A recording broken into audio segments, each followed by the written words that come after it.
اللہ تعالیٰ رسالت کے معاملے میں بھی بات کریں گے. تو یہ 2 حصوں میں ہے سورہ تکویر. تو پہلے آخرت کی ہوگی, اس کے بارے میں ایک حدیث سن لیتے ہیں, پھر اس کے شروع کریں گے انشاءاللہ. نبی کریم صلی اللہ علیہ وسلم نے فرمایا کہ جس کو یہ پسند ہو کہ وہ قیامت کو اس طرح دیکھے جس طرح آنکھ سے دیکھنا ہوتا ہے, تو اسے چاہیے کہ تکویر, انفطار اور انشقاق پڑھا کرے. تکویر, انفطار اور انشقاق کا نام لیا نبی صلی اللہ علیہ وسلم نے, گویا کہ یہ صورتیں جو ہے قیامت کا نقشہ ڈپکٹ کر رہی ہے. تو آئیں انشاءاللہ ہم شروع کرتے ہیں ایک ایک آیت میں سے. پہلے ہم دیکھتے ہیں 1 to 6 آیتیں جس میں کہ پہلے مرحلے کا ذکر ہے. شروع کرتے ہیں اعوذ باللہ من الشیطان الرجیم, بسم اللہ الرحمن الرحیم. اذا الشمس کوورت, جب سورج لپیٹ دیا جائے گا. اس میں جو جب سورج لپیٹ دیا جائے گا تو اس میں ایک یہ بھی دیکھ لیتے ہیں کہ اس میں ہم چیزیں دیکھیں گے, 2 انداز دیکھیں گے. گرامر کے لحاظ سے پہلے بات کر لیتے ہیں کہ 2 انداز دیکھیں گے کہ ایک تو پاسٹ پیسو ٹینس یوز ہوا ہے. کوورت جو ہے یا جو بھی چیزیں ہیں, جو لوگ گرامر کو جانتے ہیں کہ پاسٹ ٹینس ہے, ماضی کا ٹینس, جبکہ بات قیامت کی ہو رہی ہے, وہ تو آنے والا ہے. تو جب بھی یہ عربی میں اس طرح کا انداز ہوتا ہے کہ جب بھی اذا نارملی فیوچر کے لیے آتا ہے, اور جب بھی اذا اور ساتھ پاسٹ یوز ہو تو اس کا مطلب ہوتا ہے کہ کوئی چیز شیور سرٹن ہو. یعنی کہ جب اللہ تعالیٰ کو ایسی بات کرنی ہو نا کہ فیوچر میں لیکن پکی بات ہے, جیسے ایسا ہے کہ ہو چکی, بس ڈن, کہ اتنی گارنٹیڈ ہے, اس کو ہونا ہی ہونا ہے, تب اللہ تعالیٰ یہ انداز استعمال کرتے ہیں کہ ماضی کا صیغہ یوز کرتے ہیں, اور ایکچولی مراد ہوتی ہے کہ وہ اللہ تعالیٰ کے لیے ایسی جیسے ہو چکی. جیسے ہم اس میں پڑھتے ہیں اذا زلزلت الارض زلزالہا واخرجت الارض, تو ان سب میں پاسٹ ٹینس یوز ہو رہے ہیں کہ وہ ایسا ہے کہ جیسے ہو چکا. تو قیامت کے یعنی جس چیز کے لیے ڈن کی بات کرنی ہوتی ہے تو اس میں اس طرح کا انداز استعمال ہوتا ہے. پھر دوسری بات, عربی میں ایک اور انداز ہوتا ہے گرامر میں کہ فعل پہلے آتا ہے, اسم بعد میں آتا ہے نارملی. لیکن اگر اسم فعل سے پہلے آئے تو کچھ نہ کچھ خاص بات ہوتی ہے. اب جیسے ان ساری آیتوں میں جب ہم دیکھیں گے کہ اسم دیکھ رہا ہے پہلے اور پھر اس کا فعل آئے گا, تو وہ تب آتا ہے جب کوئی خاص, مطلب جب آپ کی کوئی بات, یہ انداز تب استعمال ہوتا ہے ایک تھریٹننگ ٹون سے ہوتی ہے اس کی. کیسے کہ دیکھیں, جب نارملی آپ کی کوئی بات نہیں مان رہا ہماری, تو ہم بات پہنچانے کے لیے آواز بلند کرتے ہیں, مختلف طریقے سے بولتے ہیں, زیادہ وثوق سے, زیادہ زور سے کہنے کی کرتے ہیں, ہمارا والیوم بھی بڑھ جاتا ہے. کیوں؟ تاکہ دوسرا بندہ ہماری بات مانے. تو السٹریشن آف اینگر ہوتی ہے, فرسٹریشن ہوتی ہے, ٹھیک. تو اسپیچز میں تو پتہ چل جاتا ہے. عربی میں یہ جو لینگویج اور ٹون, یہ سب بتانے کے لیے کہ کس سے بات ہو رہی ہے ڈائریکٹ, الگ الگ ٹون استعمال ہوتی ہے. اب جیسے یہاں پہ یہ انداز جو اسم پہلے فعل بعد میں آ رہا, تو یہ ایک طریقے سے اس کا فرسٹریشن کا اظہار, یعنی کہ اینگر کا السٹریشن ہے, یہ کہ غصے کا اظہار کیا جا رہا ہے.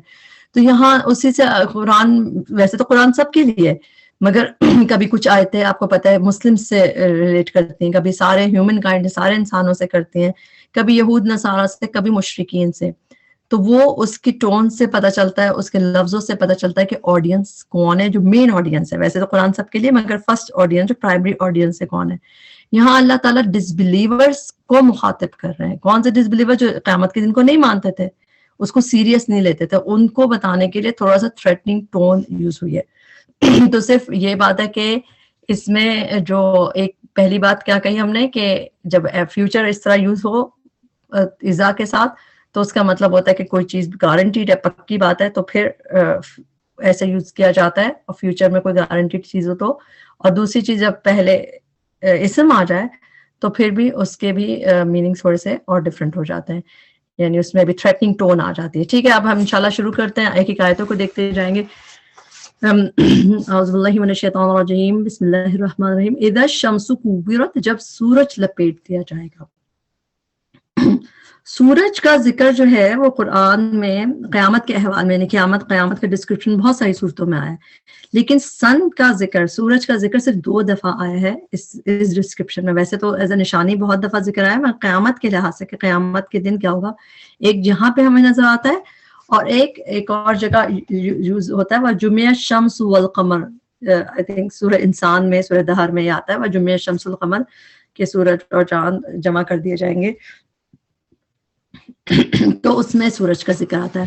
اب اس میں دیکھتے ہیں, اس میں ہے کوورت. کوورت کا مطلب ہوتا ہے لپیٹنا. کورا یکور تکویر, ٹو ریپ سم تھنگ اپ, یعنی کسی چیز کو ریپ کرنا, ریپ. اور اسپیشلی یہ یوز ہوتا ہے امامہ کے لیے. جو امامہ سر پہ پہنتے ہیں نا ٹربن, اس کا کیا ہوتا ہے, ایک لمبا سا کپڑا ہوتا ہے امامہ کا, اس کو بل دے کے لپیٹ کے بند کیا جاتا ہے تو پھر وہ امامہ بنتا ہے, رائٹ. تو عام طور پہ یہ لفظ اس کے لیے یوز کرتے ہیں کہ جو لپیٹ کے اس کو بند کر دیا جاتا ہے, بل دے کے کس طرح بند کر دیتے ہیں نا, جو ٹربن پہنتے ہیں, پگڑی جیسے ہمارے یہاں پہنی جاتی ہے اس طرح. تو اس سورج کے لیے یوز ہوا ہے کہ اس دن سورج کو لپیٹ دیا جائے گا. تو جس طرح آج دیکھیں اس کی روشنی کس طرح سورج سے جو روشنی نکلتی ہے سارے سولر سسٹم میں پھیلی ہوئی ہے, زمین تک بھی پہنچ رہی ہے, تو وہ کھلا ہوا امامے کی طرح اس کی پہ پھیل رہی ہے وہ سورج. اس میں تشبیہ جو امامے سے دی ہوئی ہے نا, وہ اس طرح کہ اس دن اسے لپیٹ دیا جائے گا, جیسے امامے کو لپیٹ دیا جاتا ہے, تو اس طرح اس کو جب سورج کو لپیٹ دیا جائے گا تو اس کی روشنی کا پھیلنا بند ہو جائے گا, یعنی سورج کی روشنی واپس اسی میں لپیٹ دی جائے گی. ایسا لگے گا کہ اسے فولڈ کر دیا گیا ہے. سن جو ہے نا اپنی لائٹ کو لوز کر دے گا, اور یہ کس طرح لپیٹا جائے گا یہ تو اللہ تعالیٰ جانتا ہے. تو قیامت میں لیکن جس سے باقی چیزیں ختم ہوں گی نا, سورج کا کام بھی ختم ہو جائے گا, اسے ریپ اپ کر دیا جائے گا, اور سورج کی روشنی اور حرارت دونوں ختم ہو جائیں گی. تو اس سے یہ بھی پتہ چلتا ہے قیامت صرف زمین پہ نہیں آئے گی, اسپیس میں بھی ہوگی. تبھی سورج کا ذکر اور آگے سٹارز کا بھی ذکر دیکھیں گے, وہ بھی اور صورتوں میں ملتا ہے سٹارز کا ذکر کہ قیامت کے دن سٹارز کا کیا ہوگا. تو آج سائنس یہ بھی بتاتی ہے کہ جس طرح سٹارز جو ہوتے ہیں وہ لائٹ دیتے دیتے ایک وقت ہوتا ہے کہ بلیک ہول بن جاتے ہیں, اسی طرح سائنس بتا رہی ہے کہ سورج بھی سٹارز کی طرح ایک دن بلیک ہول بن جائے گی. وہی بات ہے, سائنس ہمیں بتائے نا بھائی, ہمارا قرآن ہمیں بتا رہا ہے کہ سورج لپیٹ دیا جائے گا. اور یہ چیز دوبارہ سے یعنی اب کس طرح ہوگا, زیادہ کہ اس کا ذکر ہے سورج کا ذکر. اس کے بعد اگلی دیکھتے ہیں چیز, وَإِذَا النُّجُومُ انْكَدَرَتْ, اور جب ستارے سٹارز انقدرت بے نور ہو جائیں گے, بے نور ہو جائیں گے. انقدرت بے نور ہونا, اس کا بھی ہم دیکھتے ہیں, اس کا روٹ ورڈ ہے کاف دال را, قدورت. ہم اردو میں قدورت بھی یوز کرتے ہیں نا, جو دلوں میں قدورت ہوتی ہے. تو قدورت قدر, یہ جو لفظ ہے قدرن, اس کا مطلب ہوتا ہے گدلا پن, کوئی چیز گدلی ہو جانا, مطلب میلی ہو جانا. تو قدورت بھی جو سینے میں ہوتی ہے, دل میں ہوتی ہے, تو دل میلا ہو جاتا ہے نا, کسی کی طرف سے صاف نہیں رہتا. تو اسی طرح اس دن سٹارز جو ہیں وہ بے نور ہو جائیں گے. اس دن وہ اپنی اصلیت, آج اس کی اصلیت کیا ہے, وہ کتنے بریلینٹ ہیں, جس طرح ان کی لائٹ آتی ہے, تو اس دن جو ہے وہ بے نور ہو جائیں گے, اپنی اصلیت کھو دیں گے.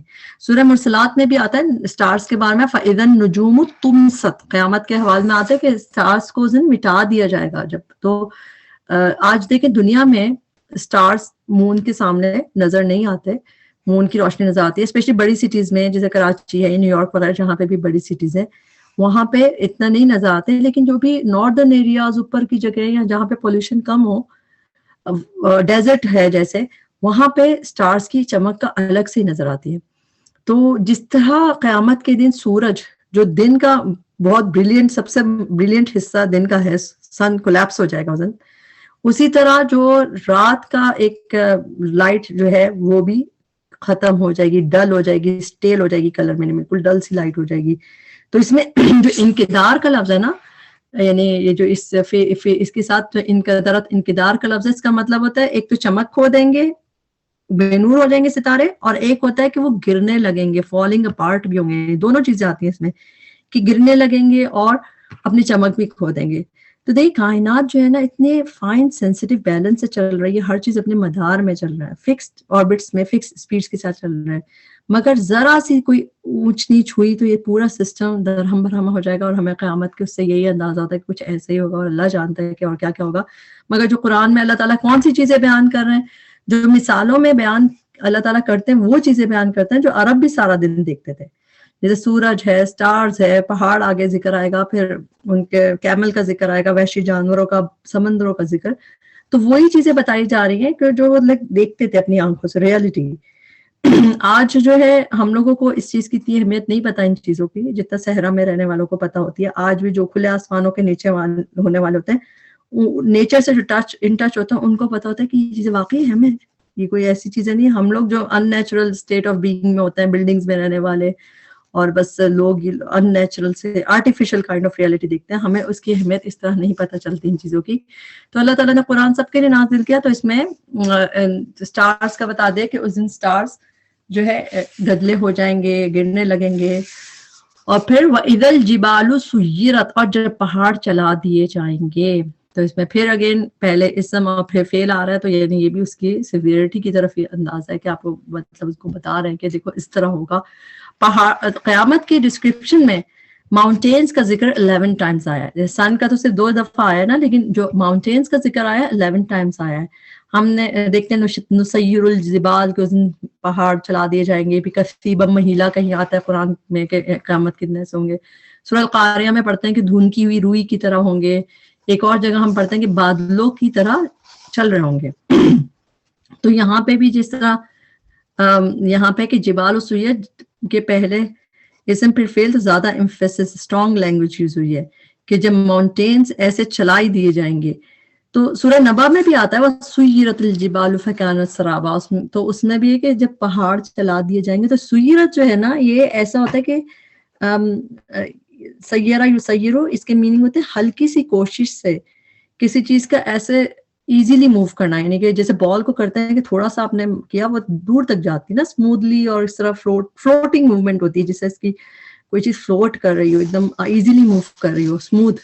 تو آج جو یہ پہاڑ اوتادہ ہیں، جس طرح ہم نے سورہ نبا میں پڑھا تھا نا کہ اللہ تعالیٰ نے کہا تھا کہ جبال کو اوتادہ بنایا. پھر اسی طرح ہم نے سورہ نازعات میں پڑھا تھا کہ اللہ تعالیٰ نے کہا تھا کہ والجبال ارساہا، کہ اللہ تعالیٰ نے اس کو گاڑ دیا. تو آج جو جبال اتنے بھاری بھاری اتنے بڑے بڑے ہیں، اینکرڈ ہیں، وہ اس دن اکھڑ جائیں گے اور دھنکی ہوئی روئی کی طرح تیر رہے ہوں گے.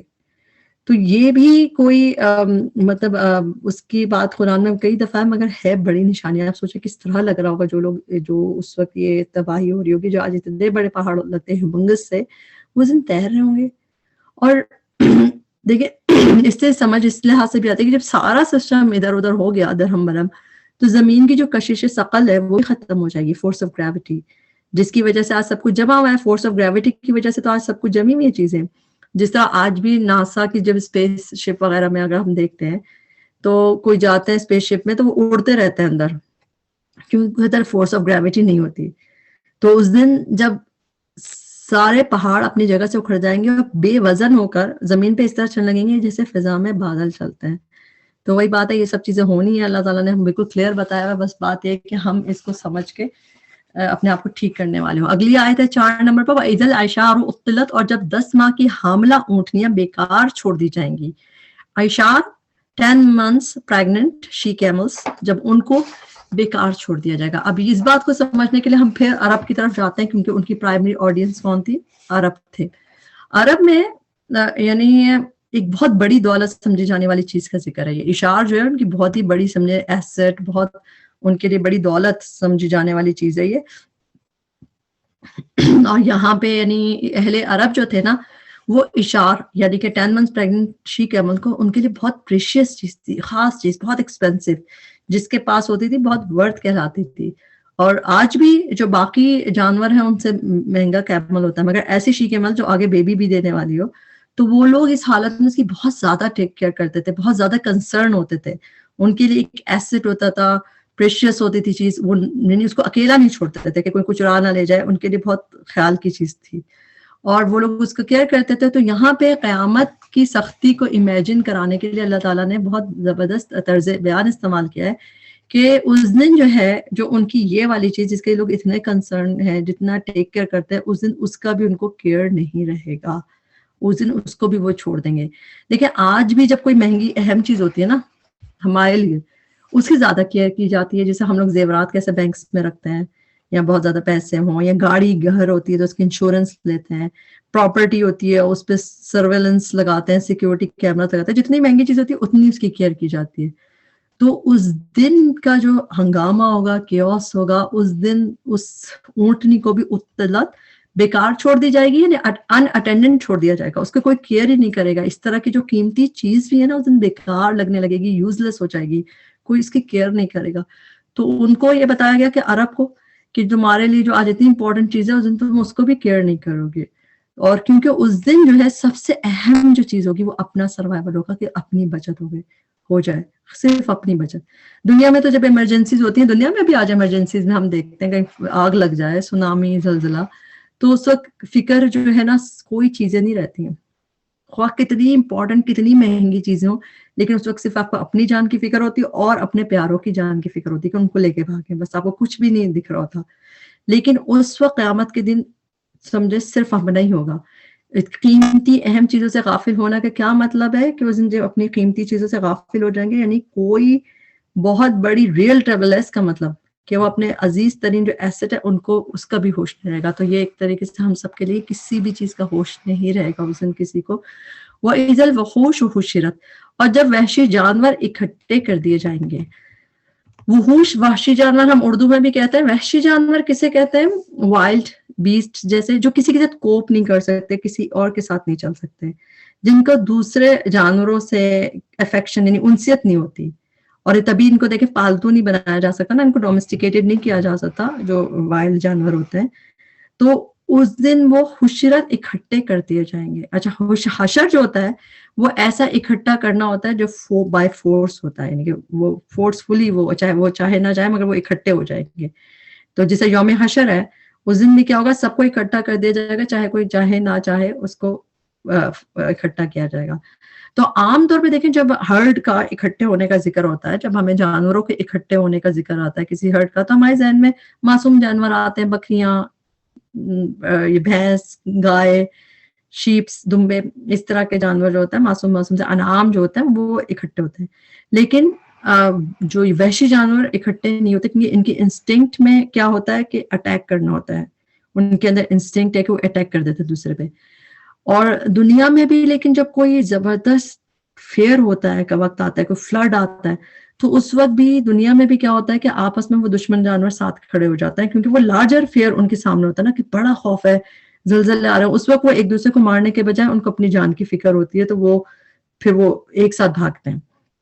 تو یہ اس دن کی ہیوج کلیمٹی کا ذکر ہے کہ جب قیامت کے دن یہ جانور بھی اپنے نیچرل انسٹنکٹ جو ہے اٹیک کی وہ بھول جائیں گے، کیونکہ اس سے بڑی چیز کی فکر ہوگی ان کی.